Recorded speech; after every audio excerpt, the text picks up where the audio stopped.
Welcome to the Going North podcast, where you will be informed, encouraged, and empowered to embrace your dreams and advance in life through authorship.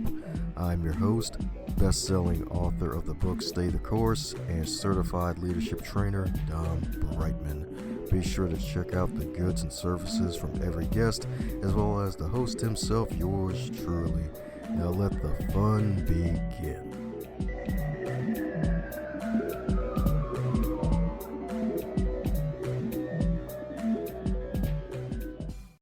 And today, you're on the Highlight Reel Builder for Authors, known as the Going North podcast. I got to thank my good buddy, Mr. Eminem from the magical land of Canada, indeed, for hooking me up with another super special, awesome human.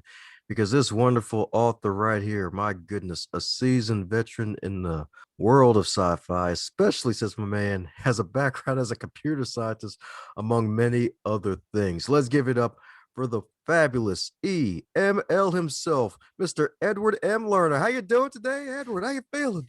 Great, Dom. Thanks for having me. Yes, indeed. Yes, indeed. It's great having you on, my man. Like all this wonderful knowledge my man probably has in his brain that still isn't even out in the world. You probably only put like 10% of it out already. Man, that's a lot of pressure you're putting on me, but I'll do what I can. Oh, man.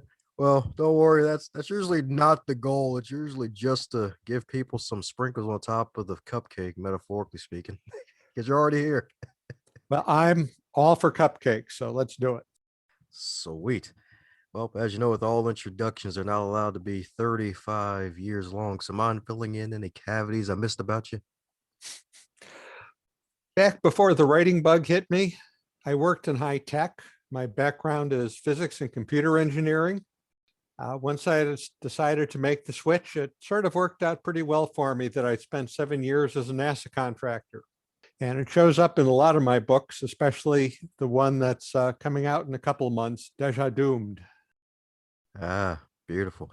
That's what I'm talking about, indeed. That's what I'm talking about, indeed.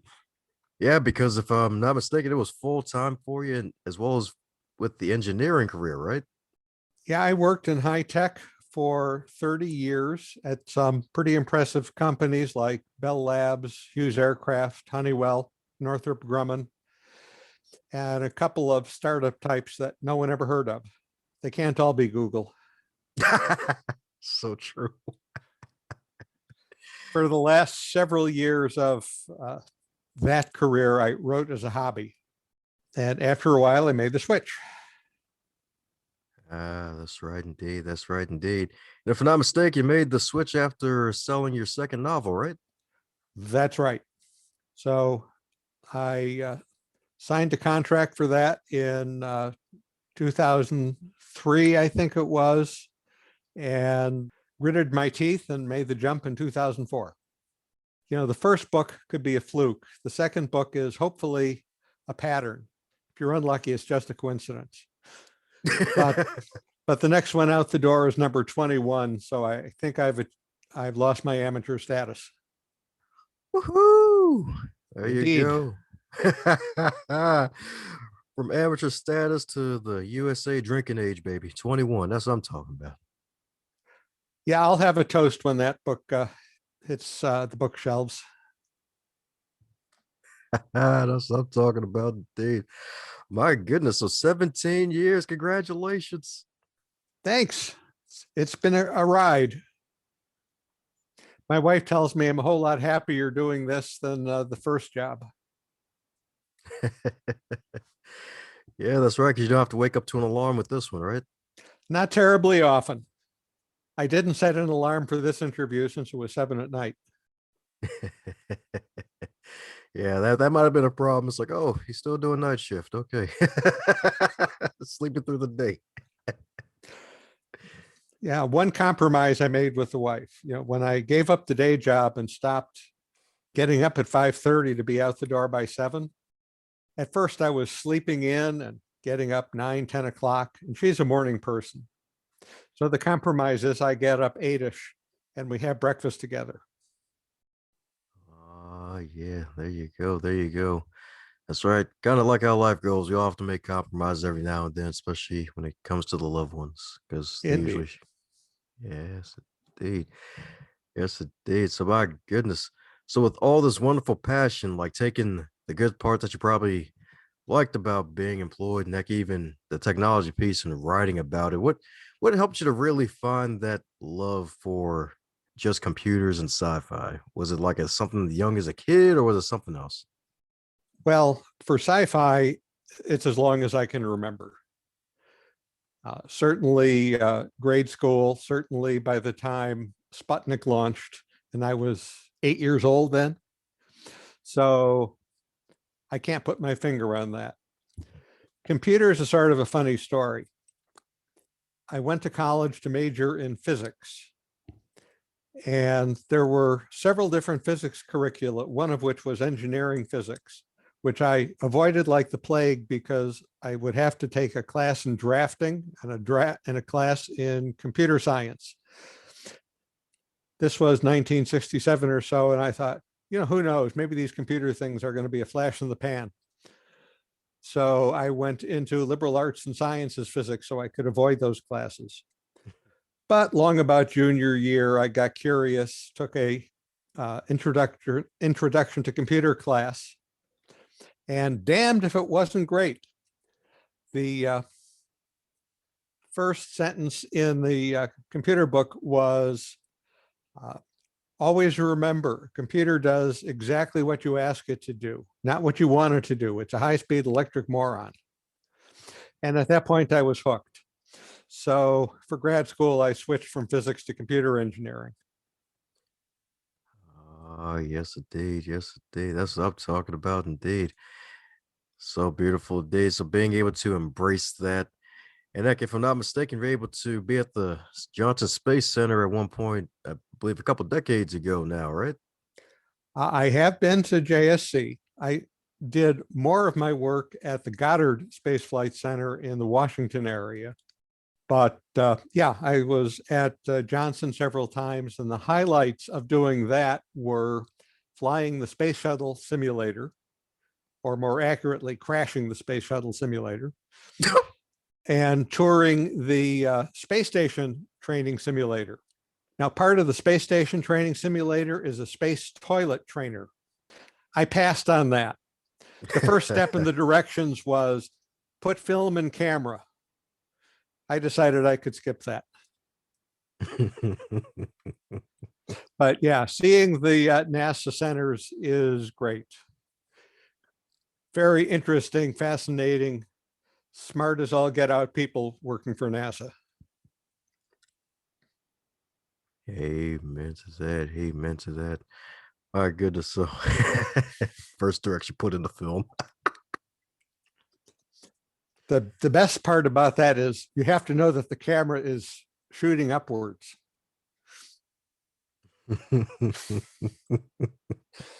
Whole new meaning to mooning.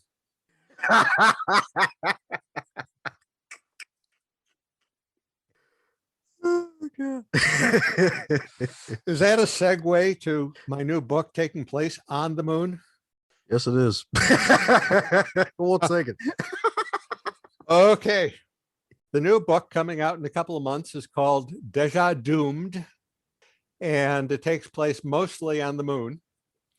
So our intrepid explorers happen to find some artifacts that were clearly left behind by ancient alien visitors.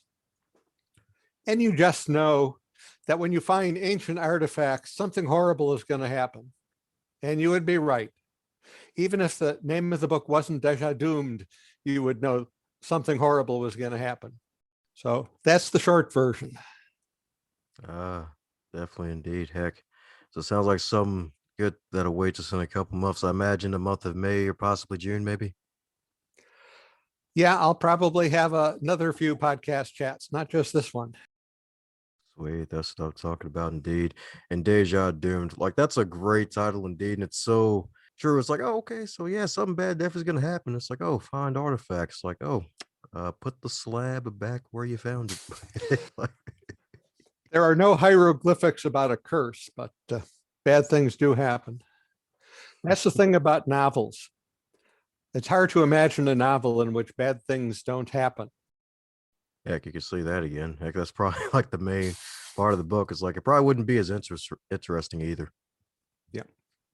The good news is, but no, that would be a spoiler. No hints what the good news is.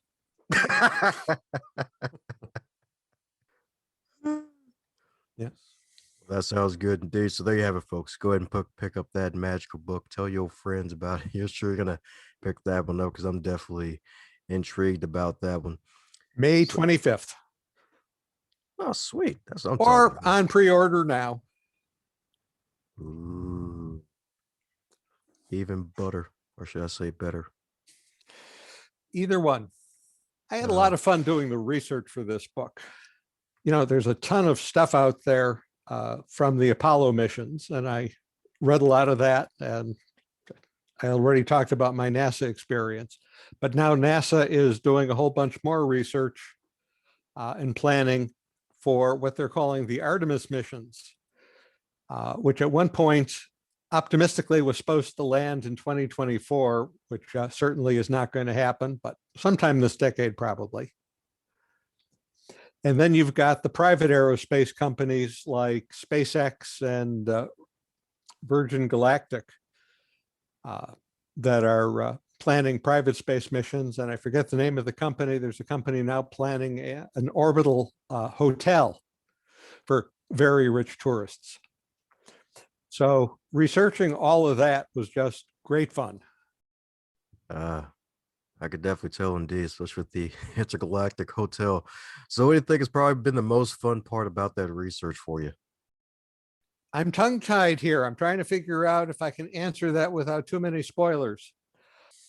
When the bad things start happening, the good guys had to find a way to cope, and they had to cope with the kind of equipment that they would normally have on hand for lunar exploration and not what they might want to have had on hand.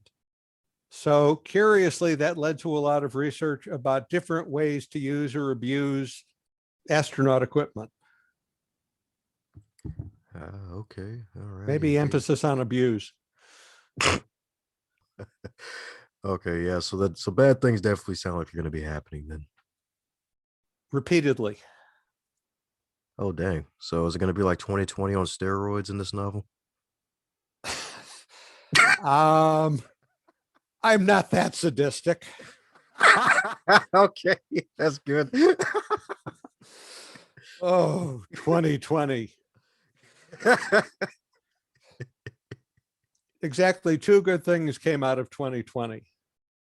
The word of the year, Blur's Day, which is how you describe pretty much every day of 2020, and doom scrolling, which is pretty much how I spent most of 2020. I guess I worked on the book too, but Hey, I guess the doom scrolling was part of the research. We can say that much, right? I can claim it anyway. Oh my goodness. Well, since this is far from your first rodeo, is there a question that you wish you'd be asked more often? Sure, just so I can shoot it down. I get asked a lot if a book is hard SF, hard science fiction. And I detest the term, so I like to debunk it at all opportunities. There is such a thing as hard SF, and the term was invented to mean science fiction where the science part of the story is known science or an obvious extrapolation from known science, or at least not incompatible. The problem is too many people think of the term hard SF as somehow meaning it's difficult to read. You need a PhD in physics. And that does not exactly bring in the readers. So yes, I write scientifically valid science fiction, but no, I don't write stuff that's hard to read. That's good indeed. I hope so. My Well, wife, who I have mentioned in another context, is my first reader, and she's a librarian by training, and before that, a musician. Ooh. So If she finds any of the science I've included too wonky, I dial it down. Yeah, there you go. There you go. Indeed. There you go. Indeed. And that's great to have that help meeting that partner for you. It's like, okay, let me stay close to Earth here, metaphorically speaking, even though we're out of space. I was at a party with her and a bunch of her musician friends one time, and I looked around the room and said, I'm the only one in this room who's thinking out of the left side of his brain. And sometimes that's good to remember that there are lots of people out there who are right-brained. Yeah, I definitely could see that again. Definitely could see that again. Indeed. Heck, probably attract more readers that way, maybe. I hope so. Oh my goodness. Well, that's good. Got yourself a wonderful beta reader to help you keep things clear enough so people can understand us. That way you can stay polished and shiny. So, any tips out there for the novice sci-fi writer from your experience? Yeah, a few. Um, it's much easier to break into the market in magazines than trying to go straight for a book. I don't think there's ever been a time with so many magazines out there, either print or more and more electronic. And a lot of those magazines have editors who are constantly looking for new blood. Exactly because the way to break in is to sell a few stories and establish some credentials. That means a lot of magazine authors are graduating and moving on to writing books. And so the magazine publishers are always looking for new blood. I guess my other bit of advice is don't look at trends. By the time a trend is recognizable that everyone is writing one kind of story, it's already passé, and the editors have 1,000 stories about that already sitting in their slush pile. Yeah, you could definitely say that again because it's so darn true. It's like, oh yeah, let me just write this next novel. It's like, oh, it's trendy. This will work. I'll capture some of the folks who currently read it. And then by the time I finished it, it's like, oh, darn, I thought this would sell. Yeah, you know the science fiction author Harry Harrison? He's no longer with us, alas, but he was very successful a few years ago. Great guy. One day I was sitting in a green room at a science fiction convention with him, and sort of without solicitation, he said, if I see one more story about dragons, I'll just puke, which is kind of how I feel about zombies.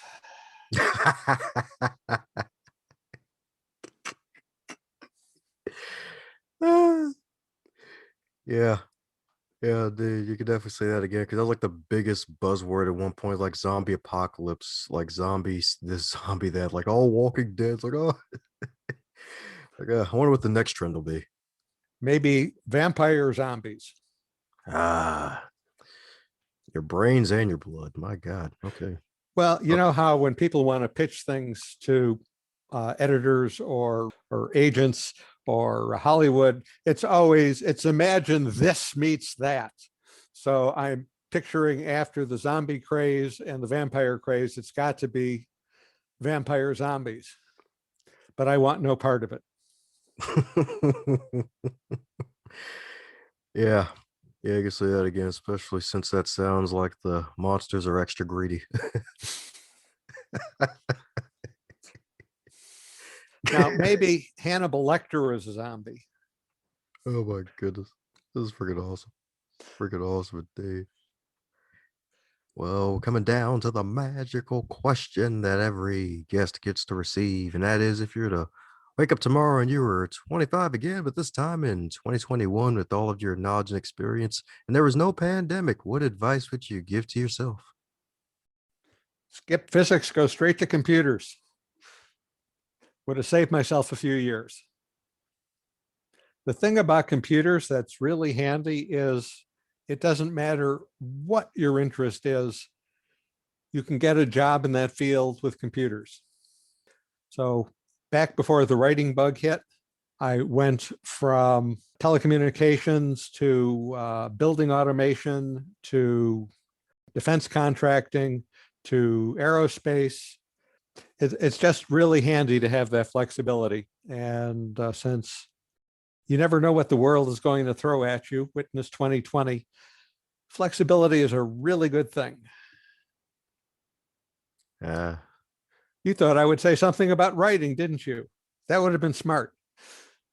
nah, funny enough, no, it's actually a lot of folks usually like to go back in the past and be like, hey, don't avoid that guy, or Mm-hmm. save a bunch of money, or you won't be this broke always in your 20s.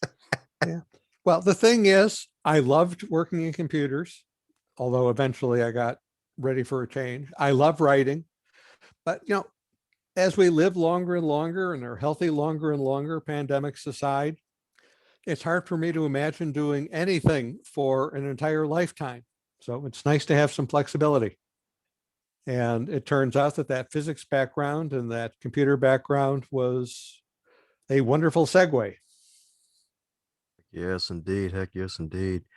Well, there you have it, folks. My man, the wonderful, excellent Edward himself. So, for those who want to keep in contact with you and all that you're doing, especially when this book comes out, what's the best way, folks, to reach out to you and learn more? Okay, well, that would be my website, Edward M, as in Mark, Lerner.com, or my blog, which is blog.edwardmlerner.com. And shockingly enough, on Amazon. And just remember, Lerner is spelled Lerner. There's no A in there. Of course, you can Google away and you'll probably find lots of evidence of me in lots of places. And of course, right here on Going North. Woohoo! All the way to space, baby. That's what I'm talking about, baby. I wish. Yeah. Still looking for small change in the sofa cushions. I don't think I can afford SpaceX yet.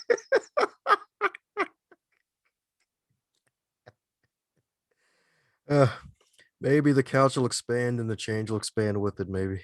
Well, the universe is expanding, so they say. It too must have had the freshman COVID 15.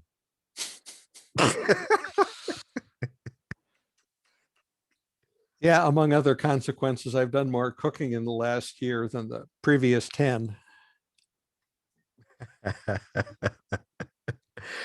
But hey, it's all good. It's not about the COVID 15. It's about the wonderful EML himself. So, any parting words before we close up shop? Yes, read lots of science fiction because the future will be better. How's it going, my friend? I'm glad you made it to the end. That shows that you really enjoyed what you heard and you are an uncommon finisher. Thanks for giving this show a listen. If you really want to help out the show, be sure to subscribe, leave a review, and share this with someone that you care about or someone that needs to hear this message because we want to spread this podcast around like butter on bread if that's your type of thing. And if it's not your type of thing, still spread it around anyway because good stuff needs to be shared with good people like yourself.